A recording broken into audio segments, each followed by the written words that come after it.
Five ways we create our own storms sometimes. See, some waves are God ordained in our lives, but some waves are waves we make, and sometimes we create our own anxiety, and then we ask God for peace. But how can he give you peace in a situation that you're currently creating? And so I got 5 things for you. Just real quick, I won't take long on them, but number 1, often we create anxiety and waves in our lives with the words that we speak. Just write that down, words.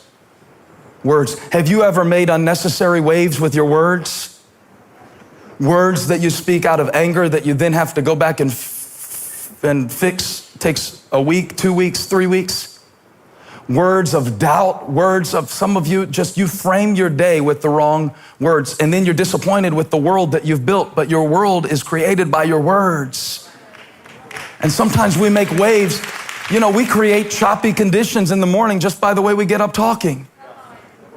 It ain't one thing, it's another. My grandmother used to say this phrase all the time. She'd say, "Y'all about to worry me to death." And she'd say it about anything. You know, the TV's too loud. Turn that TV down. Y'all about to worry me to death. About to worry me to death. And she was a wonderful lady, but you know what? As a result of her saying all the time, "You're about to worry me to death," she was worried a lot. Because she said she wanted to be worried.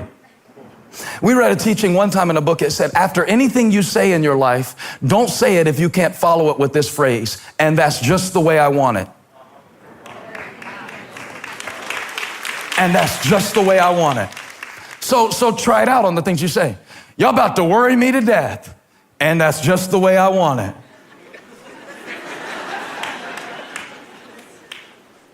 Now I'm just running around like chicken with my head cut off. I'm so stressed out. And that's just the way I want it. You got your own phrases. But the words we speak create waves of anxiety. Check your words. Number 2, your approach. Sometimes it's not what we're going through, it's the way we're going through what we're going through. Some of us live with no margin, and so we're always nervous. It's our approach. Anxious about money because we spend too much and don't make enough. No margin. It's your approach. You start your morning frustrated with people in traffic. You know there's going to be traffic. You've never adjusted the time that you get up and leave your house. Now you're wondering why your job is so stressful. Your job is not stressful. The way you got to your job was stressful because of your approach. I'm gonna help a student. Your class is not stressful. The fact that you knew about the assignment for 3 weeks before you thought to look it up is the approach that made it stressful. She's just so mean. She's not mean. You're just a procrastinator. You're making your own waves. Can I get a parent back me up in the house?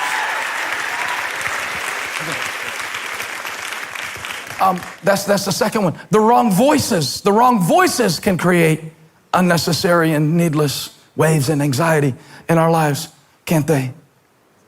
Man, if you check the news or your Twitter feed on your phone before even getting up to use the bathroom in the morning, and you wonder why the outlook on life that you have is so dark, I think 24/7 news stations and news is one of the worst things that ever happened to our peace of mind as people. No offense to the media, no offense to a journalist.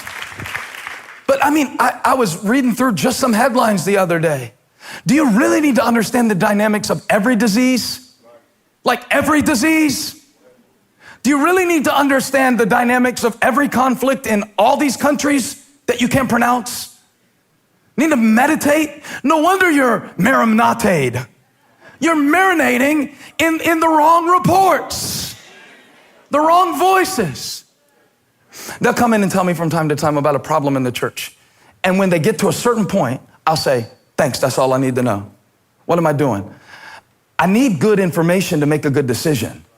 But I don't need so much information that it clouds my outlook. So I can't let the wrong voices just keep on playing, keep on going. And then they said this, and then they did that, and they might do that, and it could be that. You know, at some point you just got to say, I'm creating waves by all the voices I'm listening to. I listen to depression. I watch depression. The people I hang around are depressing. I'm making my own waves. Hello.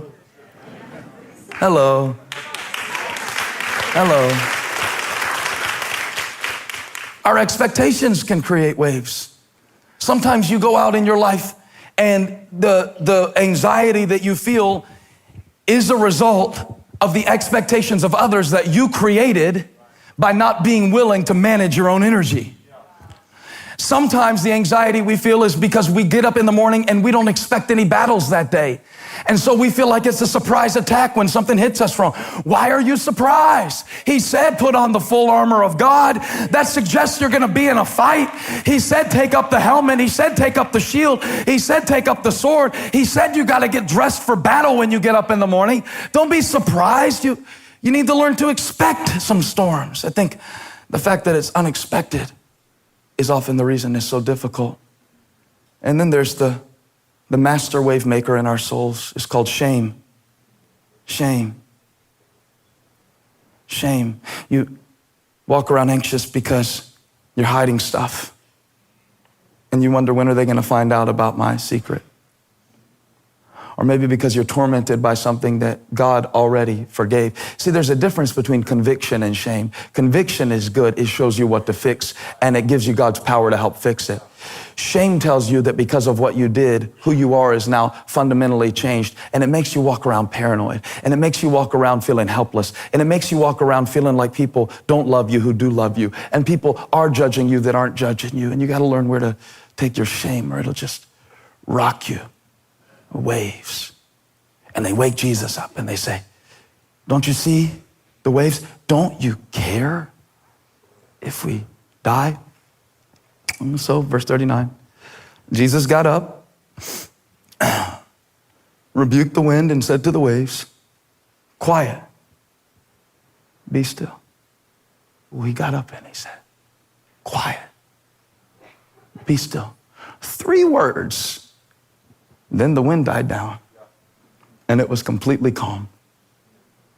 And he said to his disciples, why are you so afraid? Don't you know that when I tell you we're going to the other side, we're going to get to the other side? Don't you know that I command the wind and the waves? And see, they didn't yet. They hadn't seen enough yet. They hadn't experienced enough yet. But after you've been through a few storms, it's interesting what you learn. Do you still, look at it, have no faith? And then verse 41, it says they were terrified and asked each other, who is this? Even the wind and the waves obey him. If you thought they were scared of the storm, they really freaked out when they found out that with 3 words, he could shut it off like a shower head. Whoa.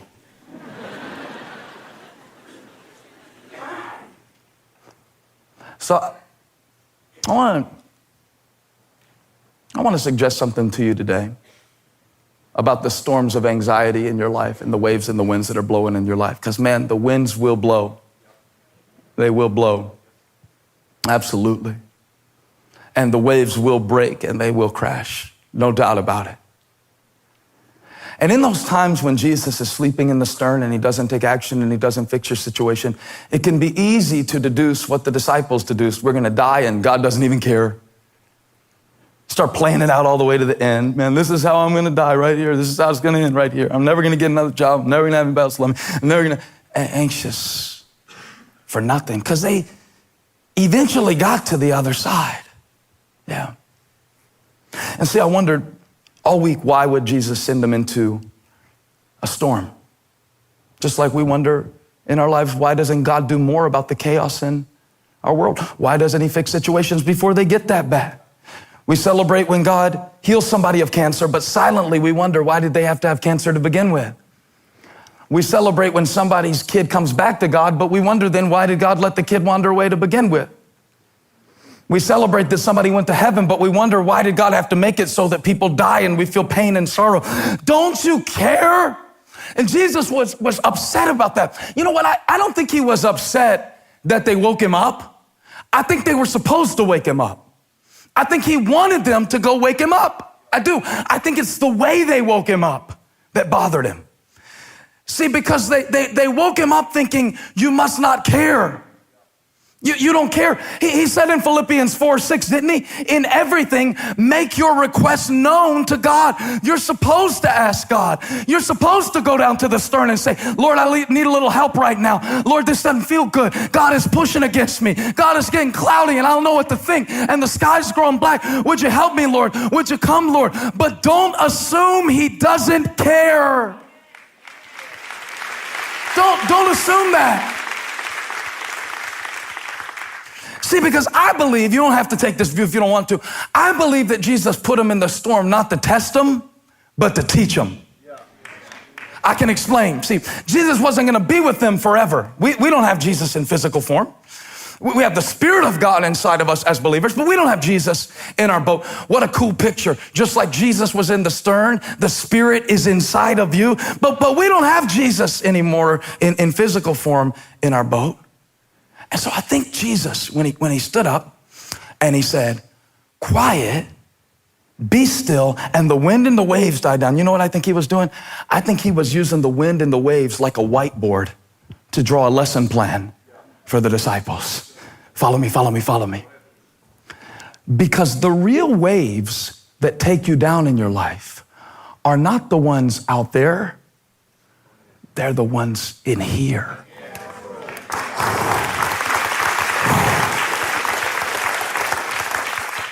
And see, you think it's the circumstance that's making you anxious. It's not. You think it's the other person's reaction. It's how do I know this? James chapter 1, verse 6. James chapter 1, verse 6. He says, when you ask God, you must believe and not doubt. Now watch what doubt does. Watch what doubt does. Because the one who doubts is like you see it? Like a wave of the sea, blown and tossed by the wind. That's why God lets me experience winds and waves in my life, so he can teach me to calm the wind and the waves within. See, the real waves are within. And you'll never have peace until you learn how to speak peace to the waves within. So Jesus said, watch this. He said, be still. And the waves shut up. And he said, now it's your turn. What I just did to the sea, I want you to do to your anxious heart. And the next time the winds of what if start blowing and the winds of imaginary scenarios and negative emotions start blowing, I want you to get up and wake up your faith from the stern of the ship and get out and hold up your hand and say, quiet, be still. The waves within. Come on, I'm preaching about the waves within. Because if you learn how to calm the waves within, you can ride the waves without. Ooh, I found out that if you learn how to calm the waves within, it's about the atmosphere of your heart. The waves within.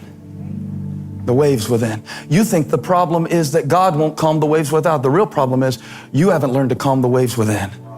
And we're going to learn how to be peace speakers to our own souls. See, I thought it was random when the order of this stuff, because Jesus, Mark chapter 4, he's talking about the sower and the soils, and then we go straight into the storm, and I couldn't figure out why Mark edited those two together.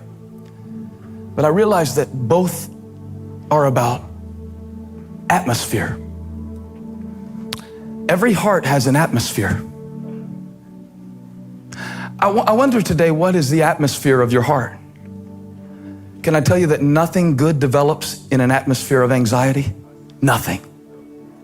And Jesus said, whether you're thinking about a farmer and a soil, that's the atmosphere of the earth, or a storm in the sky, you got to learn how to take command of the atmosphere of your heart. Because here's what's happening. You're creating an atmosphere of anxiety all around you because there's an atmosphere of anxiety within you. You're taking it out on people, and you're frustrated with people, and you're short with people, and you're withdrawn from people, and you're blaming people. But you got to get up and wake up your faith, Peter. Jesus said, you see what I did? Now you do it. Speak. Speak. Awaken your brave within. So here's what I do. You wanna know what I do? You wanna know what I do? Check this out. When the waves start in my life, first thing I do, I breathe. Physically. Some of y'all are like, yes, the breath of God. No, just I physically breathe. Do it now. You feel it? Do it again. They've suggested that the reason the Hebrew name of God is Yahweh is because the very name sounds like a breath. Yahweh. So that when you breathe, every breath is a prayer, reminding you that He's inside of you, sustaining. Just, here comes the waves, but I know how to breathe. Let everything that has breath praise the Lord. So I breathe in His grace, and then I can breathe out. Breathe. Breathe, dog. Breathe. And then I remember. Yeah? I remember that He told me we're going to the other side. I remember that like He started this. I tell God all the time that. You started this. And so I remember, like David did when he was standing before Goliath. Wait a minute, just like the lion and the bear, God's about to take this joker down too. Breathe. And then remember, trigger something in your mind that reminds you of the faithfulness of God. Watch the waves die down. Yeah. And then I ask. He said, make your request known to God. Lord, will you help me here? I'm up on a choppy sea. I just got a report about my mother's health. Lord, they just did that thing again that you know sends me off in that direction. Help, Lord. You don't have to say a lot sometimes. Just help, Lord. He'll hear you. With thanksgiving, though. Thank you, Lord. Now help, please. Thank you, please. Thank you, please. Get in that rhythm of asking. Ask and it'll be given to you. Seek and you'll find. Knock and the door will be open. I ask and I visualize. Because the storms can wreck your visibility, can't they? They can cause you to lose sight of everything God's put around you and you can't see anything but what's flashing right in front of you. So I ask. And then I open the eyes of my heart and I try to get an awareness of, hey, look, God is here. Hey, look, there is strength. Hey, look, I am standing. Hey, look, there is help. Hey, I see you now, Lord. I have opened the eyes of my heart. And then you got to elevate. You got to elevate. I found out that you're going to love this if you're a nerd. Atmospheric pressure gets less as elevation increases. Think about that spiritually speaking. Something hangs heavy over your life, and you can't make what's hanging over you less heavy. But you can get up higher in your perspective if you will elevate and worship God and lift your hands and begin to praise Him in the storm. Yeah. So when the waves come, what's that? I got a cheat sheet. Did y'all see this? The words and the approach and the voices. Remember we talked about these just like 25 minutes ago. And the expectations and the shame. That's the waves. When the waves come, you didn't know I was smelling anything. I snuck it in. I'm tricky. When the waves come, hope I need to check this wave and see if I made it or if God made it. Okay. Okay, here comes the wave, but watch this. Just as soon as the wave comes, breathe. Remember. Ask, visualize, elevate. Oh, that's the brave. Oh, so come here, Huey. Hold my mic. So,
So here it is in the series.